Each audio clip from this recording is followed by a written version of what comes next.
Hi, thanks for stopping by the Unconventional Homestead. I'm Jenny, and tonight we're making vegetable beef soup. This is a recipe that's been in our church for many years. The women's group makes it for a soup fundraiser, and it's one of the favorites. It's usually made with ground beef. I'm making it with stew meat, and I'm making half a recipe, but I'll give you the full recipe. What I love about this recipe is there's no order. You just dump it all in. Though you do have to have the meat brown. So that's what I'm doing first. Put a little bit of bacon grease. And I'm gonna brown up. I have 3 packages of stew meat that I've had in my freezer a long time. That's one of the, well, there were 2 reasons.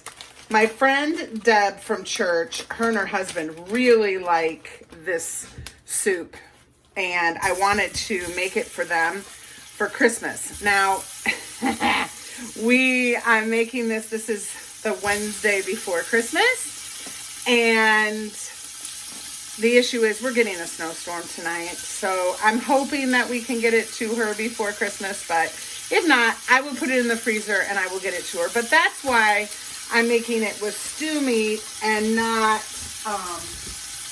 ground beef that I usually do. So making a half a recipe, and normally it's 6 pounds of ground beef, but it's going to be more than 3 pounds. So this is a 14-quart soup pot, and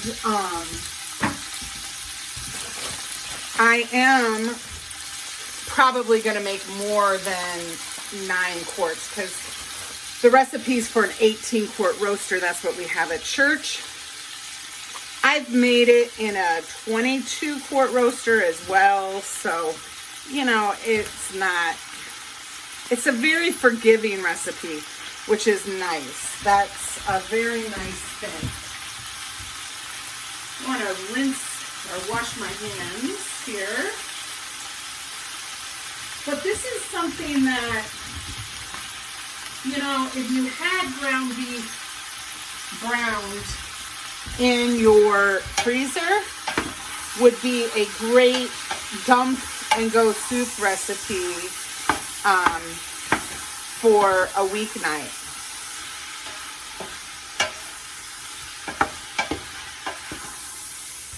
Okay, flavoring the beef with that bacon grease, but I really want to make sure that I cook this all the way through, because all I will do with the other ingredients, and it's just so easy to put together. We use dehydrated onions. I'm using some freeze-dried potato hash browns that are cubed. But I've done before is use the ones frozen. And the large recipe calls for a 10-pound can of diced potatoes.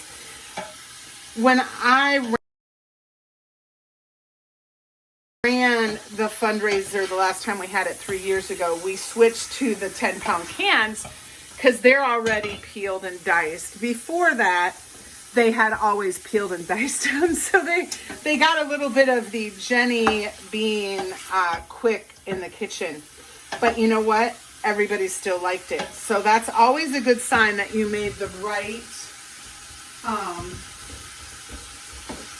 improvements on your recipe to make it faster, and it was still really good. Some of the ladies were not believing in my shortcuts, but it worked, so that was a good thing. I'm gonna add the celery because there's a little liquid in that, just to make sure. I don't want this to stick, but I do want it to get completely brown. I'll bring you back when the meat is done. It's smelling really good, so that's a good sign. I have finished cooking the meat, the stew meat. I cut a few pieces apart just to make sure, and it is done. But I need to put in some water. I have 5 bouillon cubes in here that I've been dissolving, but I want to put that in to cool it down so that you can see what's going in the pot.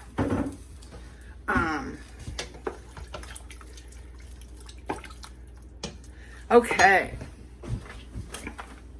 So, 6 tablespoons of dehydrated onion.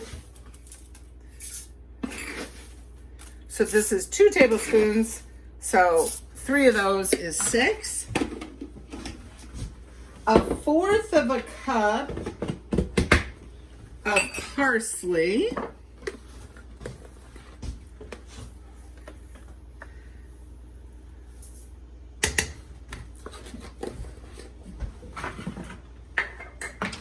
The other thing I'm going to get in here are these freeze-dried potatoes, because they're going to need time.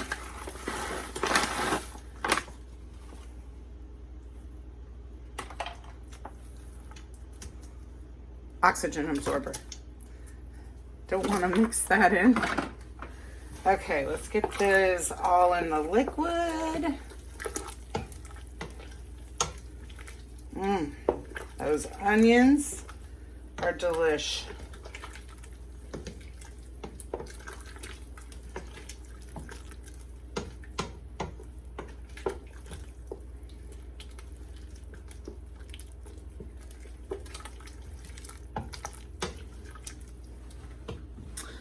Okay, then let's do, since I'm doing half the recipe, half a tablespoon of onion powder.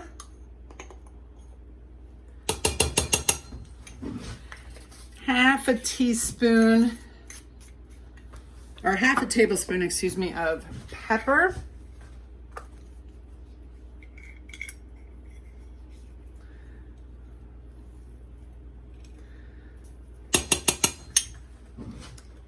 Now I am going to put another scoop of bouillon in. But I wanted to finish up those cubes.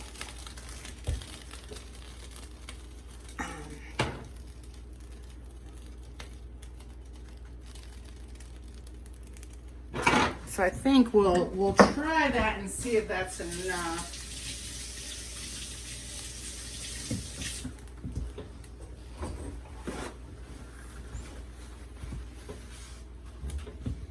Spilled some water. Okay, then let's get the tomato paste in. This recipe was 1/4 of a can of a number 10 can.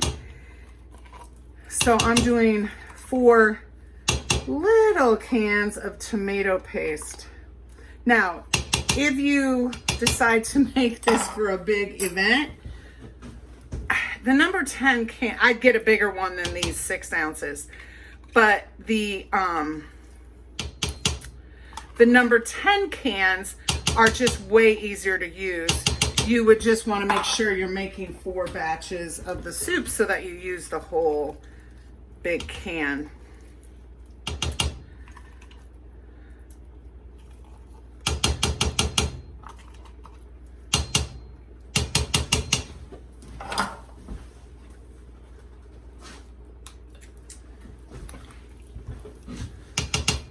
This can didn't want to open very well, but we got it. Okay, then just like the other soups that I have made videos for, you want to bring all the ingredients up to a boil and then turn it down to a simmer. And the one thing in this soup you're gonna want to make sure is cooked through are those potatoes that were freeze-dried. We have just a few more ingredients. I think we'll add some more water if we need to. I'll taste the broth, but we need to get it up to a boil again. But we have our vegetables. We just used mixed vegetables, peas, carrots, green beans, and corn. And we do 24-ish ounces of this in the half recipe.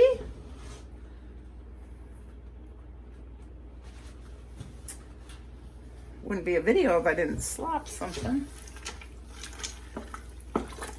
But if you see this nice color because of that tomato paste, yeah, we definitely are going to be able to add some more water. Turn it up a little bit. Okay, then we have half a tablespoon of sugar.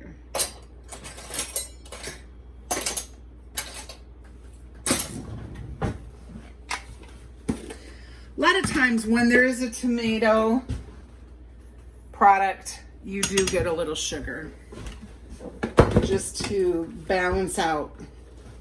So we got the meat, the veggies, the potatoes, the tomato paste, the celery, and then we had onion powder, minced onion, the beef base, parsley flakes, pepper, and sugar. That is it. How much simpler can that be? It's beautiful. And I would assume we're going to get about 10 servings out of this, meaning we will take a quart to 10 people. That's what I'm guesstimating as, which will be nice.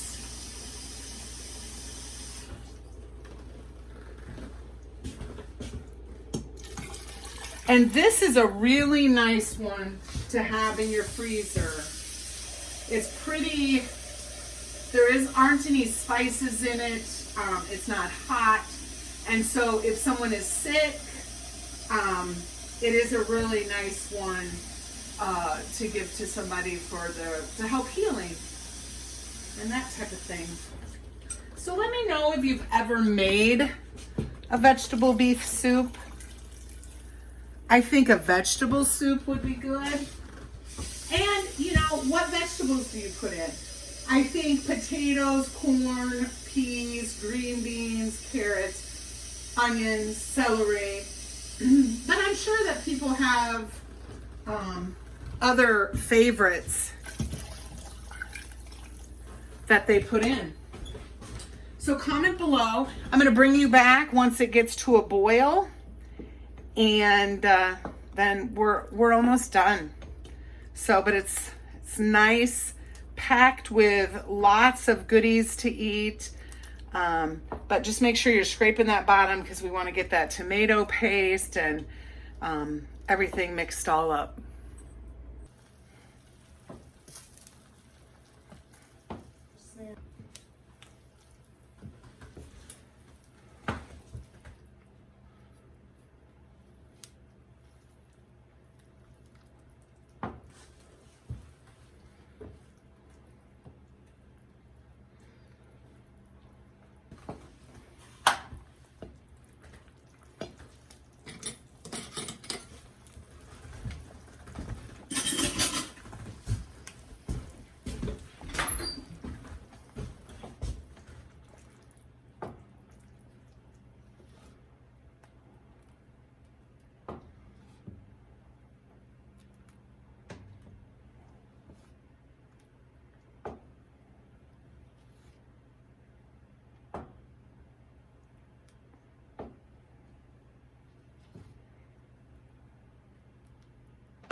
So I have 15 servings, a little bit more than I thought, but that makes sense because I probably had 14 quart pot. These are two, so I counted those four as two and then all the others as one. This one right here is for Anthony, but not bad. Smells amazing. You can still see the steam coming off of this soup, We are having a very cold night here. We're supposed to be getting a blizzard. So it's a good night to make soup, and these will sit out here until they are cool, and then I'll cover them and I'll put them in the refrigerator. We hope that you'll try this vegetable beef soup. Comment below on if you made any changes, how you enjoyed it, and we hope you'll subscribe and come back again. So until next time, make sure you're preserving your food.